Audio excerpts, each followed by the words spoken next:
যমুনা বৈঠকে সুখবর নিয়ে আসলো প্রধান উপদেষ্টা ও বাংলাদেশের গণ্যমান্য ব্যক্তি মহোদয়গণ। বিস্তারিত ভিডিওতে। ১ জানুয়ারি থেকে কার্যকর হতে যাচ্ছে নবম জাতীয় পে স্কেল। একই সঙ্গে বহাল থাকছে শতভাগ পেনশন সুবিধা, চিকিৎসা ভাতা এবং অন্যান্য গুরুত্বপূর্ণ সুযোগ সুবিধা। ড.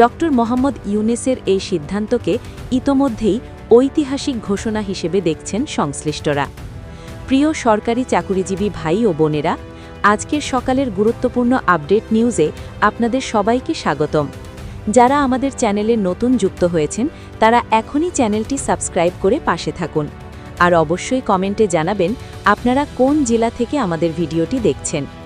চলুন আর দেরি না করে জেনে নেওয়া যাক আজকের সর্বশেষ ও গুরুত্বপূর্ণ খবরটি। আজ ২৩ ডিসেম্বর মঙ্গলবার দেশের সরকারি কর্মকর্তা ও কর্মচারীদের জন্য একটি স্মরণীয় ও তাৎপর্যপূর্ণ দিন হিসেবে বিবেচিত হচ্ছে। রাজধানীর যমুনা ভবনে অনুষ্ঠিত এক দীর্ঘ ও গুরুত্বপূর্ণ নীতি নির্ধারণী বৈঠক শেষে অন্তর্বর্তী সরকারের প্রধান উপদেষ্টা ড.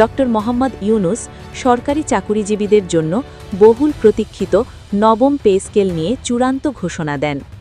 বৈঠক শেষে তিনি জাতির উদ্দেশ্যে জানান, আগামী ১ জানুয়ারি থেকেই নবম পে স্কেল সম্পূর্ণভাবে কার্যকর করা হবে। একই সঙ্গে এই বৈঠকেই নতুন বেতন কাঠামোর তালিকা আনুষ্ঠানিকভাবে প্রকাশ করা হয়েছে। এই ঘোষণার মধ্য দিয়ে সরকারি কর্মকর্তা কর্মচারীদের মধ্যে দীর্ঘদিন ধরে চলমান জল্পনা, অনিশ্চয়তা ও গুজবের অবসান ঘটেছে বলে মনে করছেন সংশ্লিষ্ট মহল। নতুন বেতন কাঠামোর রূপরেখা অনুযায়ী এবার সর্বনিম্ন বেতন নির্ধারণ করা হয়েছে ১৬,০০০ টাকা এবং সর্বোচ্চ বেতন ধরা হয়েছে ৩৮,০০০ টাকা। দেশের চলমান মূল্যস্ফীতি, নিত্য প্রয়োজনীয় দ্রব্যের ঊর্ধ্বগতি এবং সামগ্রিক জীবনযাত্রার ব্যয় বৃদ্ধির বিষয়টি বিবেচনায় নিয়েই এই নতুন কাঠামো চূড়ান্ত করা হয়েছে বলে বৈঠক সূত্রে জানা গেছে। বিশেষজ্ঞদের মতে এই সিদ্ধান্ত নিম্ন ও মধ্য আয়ের সরকারি কর্মচারীদের জন্য উল্লেখযোগ্য স্বস্তি বয়ে আনবে। উল্লেখযোগ্য বিষয় হল, নবম পে স্কেল নিয়ে দীর্ঘদিন ধরে সরকারি কর্মচারীদের মধ্যে ক্ষোভ, দাবি ও আন্দোলনের একটি চাপ তৈরি হয়েছিল। বিভিন্ন সময়ে স্মারকলিপি প্রদান, আলোচনা ও কর্মসূচির মাধ্যমে তারা নতুন পে স্কেল বাস্তবায়নের দাবি জানিয়ে আসছিলেন। আজ ড. ইউনূসের ঘোষণার মাধ্যমে সেই দীর্ঘ অপেক্ষার অবসান ঘটল।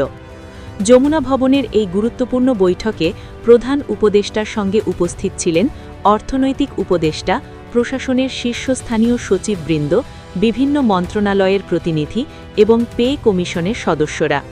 বৈঠকে দেশের সামগ্রিক অর্থনৈতিক বাস্তবতা, রাজস্ব আয়ের সক্ষমতা, বাজেট ব্যবস্থাপনা এবং সরকারি কর্মচারীদের জীবনমান উন্নয়নের বিষয়গুলো গুরুত্ব সহকারে আলোচিত হয়। বৈঠক শেষে ড. মোহাম্মদ ইউনূস বলেন, সরকারি কর্মকর্তা ও কর্মচারীরাই রাষ্ট্র পরিচালনার মূল চালিকা শক্তি। তাদের আর্থিক নিরাপত্তা ও সম্মানজনক জীবন নিশ্চিত করা রাষ্ট্রের দায়িত্ব। তিনি আরও জানান, নতুন পে স্কেল কার্যকর হলে প্রশাসনিক কাজে গতি আসবে, স্বচ্ছতা বাড়বে এবং জনগণের জন্য সরকারি সেবার মান উন্নত হবে। তিনি স্পষ্ট করে বলেন, এটি কোনো সাময়িক বা আংশিক সিদ্ধান্ত নয়, বরং জানুয়ারি থেকেই এটি পূর্ণাঙ্গভাবে বাস্তবায়ন করা হবে। নবম পে স্কেলের সবচেয়ে গুরুত্বপূর্ণ দিকগুলোর মধ্যে রয়েছে ভাতা সংক্রান্ত সিদ্ধান্ত। নতুন ঘোষণায় বলা হয়েছে, পেনশন ভাতা শতভাগ বহাল থাকবে, অর্থাৎ অবসরপ্রাপ্ত কর্মকর্তা ও কর্মচারীরা পূর্বের মতোই পূর্ণ পেনশন সুবিধা ভোগ করবেন। সাম্প্রতিক সময়ে পেনশন কর্তনের যে আশঙ্কা তৈরি হয়েছিল, এই ঘোষণায় তা পুরোপুরি দূর হয়েছে। পাশাপাশি চিকিৎসা ভাতাও বহাল রাখা হয়েছে। কর্মরত ও অবসরপ্রাপ্ত উভয় শ্রেণীর কর্মচারীরাই এই সুবিধা পাবেন। সরকারি সূত্র জানায়, এবার নবম পে স্কেল বাস্তবায়নে কোনো ধাপে ধাপে পদ্ধতি অনুসরণ করা হবে না। জানুয়ারি মাস থেকেই একযোগে নতুন স্কেলে বেতন প্রদান শুরু হবে। সে অনুযায়ী বেতন সংক্রান্ত সফটওয়্যার আপডেট ও প্রশাসনিক প্রস্তুতির কাজ ইতোমধ্যেই শুরু হয়েছে। সব গ্রেড ও ক্যাটাগরির কর্মকর্তা কর্মচারীই এই পে স্কেলের আওতাভুক্ত হবেন, কাউকে বাদ দেওয়া হবে না। এই ঘোষণার পর সচিবালয় সহ দেশের বিভিন্ন সরকারি দফতরে কর্মরতদের মধ্যে আনন্দ ও স্বস্তির আবহ লক্ষ্য করা গেছে। অনেকেই বলছেন, দীর্ঘদিন পর সরকার একটি সময়োপযোগী ও বাস্তবভিত্তিক সিদ্ধান্ত নিয়েছে।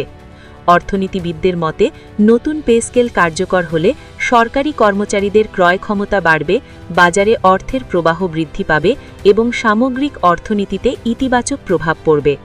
সবশেষে বলা যায়, 1 জানুয়ারি থেকে নবম পে স্কেল কার্যকর হওয়ার এই সিদ্ধান্ত সরকারি চাকুরিজীবী ও পেনশনভোগীদের জন্য একটি বড় অর্জন। এটি শুধু বেতন বৃদ্ধির বিষয় নয়, বরং সম্মান, নিরাপত্তা ও ভবিষ্যৎ নিশ্চয়তার একটি শক্ত বার্তা। এখন সবার অপেক্ষা জানুয়ারি মাসের নতুন বেতন স্লিপ হাতে পাওয়ার।